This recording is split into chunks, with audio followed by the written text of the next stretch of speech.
first of all, I'd really like to thank Andy Winter, Manx Radio, for going round and talking to people in our schools, because there's been some amazing interviews, and I think we have to recognise that each generation is smarter than the last one, is more educated, and have got more knowledge, and we've got some fabulous students on our island.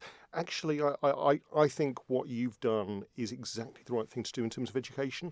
It's finding out those people who are at the receiving end of our education service, what they want, what's important for them. So I absolutely support those students getting petitions, having their voice heard, and it's my job to listen to that.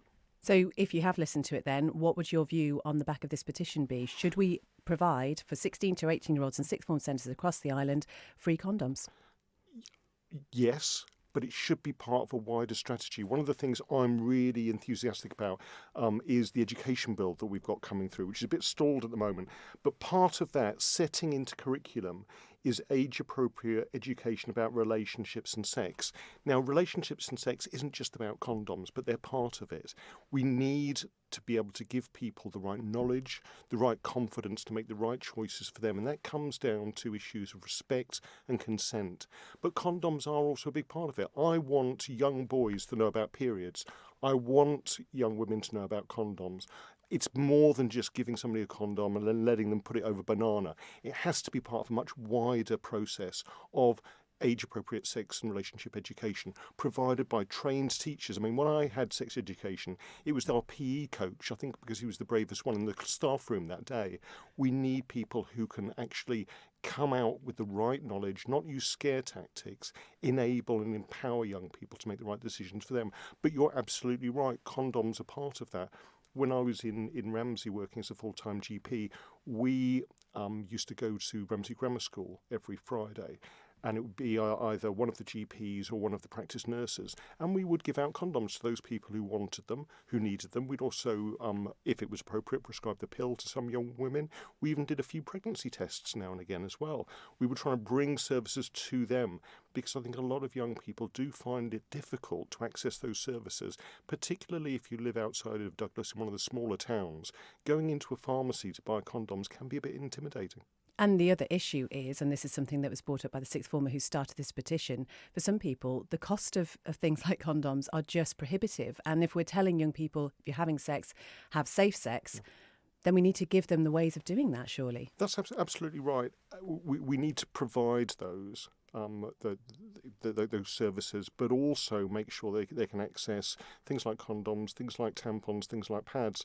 I've already looked into putting in vending machines, how much they'd cost, whether we could use tokens that people could get those products for free, but also they could pay if they wanted to give people that choice. But what I'm really keen on doing is listening to the students. So what I'd really like to see across our secondary schools is students, through the student councils that have been set up, talking to the head teachers, talking to the boards of governors, saying what they want in their school, because they're the best judges, where they want it, which is really important as well. It may not be appropriate to put a condom machine right in the hallway of a main school, but if there's a sixth form centre which has got its own toilets, that might be a bit more appropriate. Let's have those conversations in schools. Let's have those conversations at UCM. And then as Minister, I'm really happy to take that forward. And I think that's a great to hear, because talking about this has been something of a taboo, I think, for a few years now. And people are scared of mentioning it, and people are misinformed. One of the great myths is that if you give young people condoms, they're going to suddenly go out and have rampant sex. Actually, the evidence shows that this generation is probably far more appropriate than any generation before it. We know that teenage pregnancy rates are remarkably low.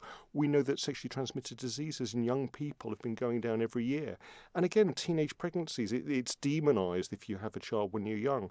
I know some fantastic young women who've had kids, who've been brilliant parents. They need support, but any parent needs support. Let's actually take this, get rid of this stigma, be honest about what we have on our island, and support all those people to make the right decision for them.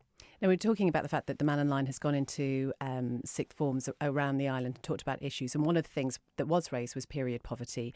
And it was really interesting to see on the news story that was on the Facebook page, the sort of comments, people genuinely do not think that sort of thing exists over here. Yeah, and it does.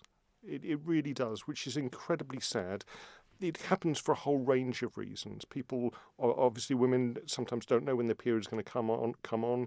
They may not have things with them. Their friends may not be able to provide them. They may not have cash in their pocket. And then you get other people who will never have cash in their pocket for any reason. So we need to provide for that. At the moment, we have various charities going in. We have various head teachers paying for them themselves. I think as a service, as an education service, we can do better. But again, it's one of the real things we're trying to do in the department is, rather than tell people what to do, listen to their needs. So again, if student councils can have a chat between them, see what they need, feed that through the Board of Governors, feed that into the department, we will do our best to provide for that. But it's different in each school, it's different for each community, and we need to relish that difference and that diversity we have on our island. And the thing is, what we're talking about very often is they're not easy subjects, are they? And people find it quite embarrassing to talk about stuff like this. So then it tends to get left to one side. It does, and I think that's a real shame. For those people who think, we shouldn't educate our children about sex, they're educating themselves, but sometimes that's through online routes which aren't honest, which are biased, which may take them in all sorts of different directions. What worries me is the number of young boys who are learning about sex by watching porn. That isn't education. We can do better, and we should do better as a society if we're going to tackle some of the problems that come on later through misinformation and people not having the respect and recognising consent later on in life.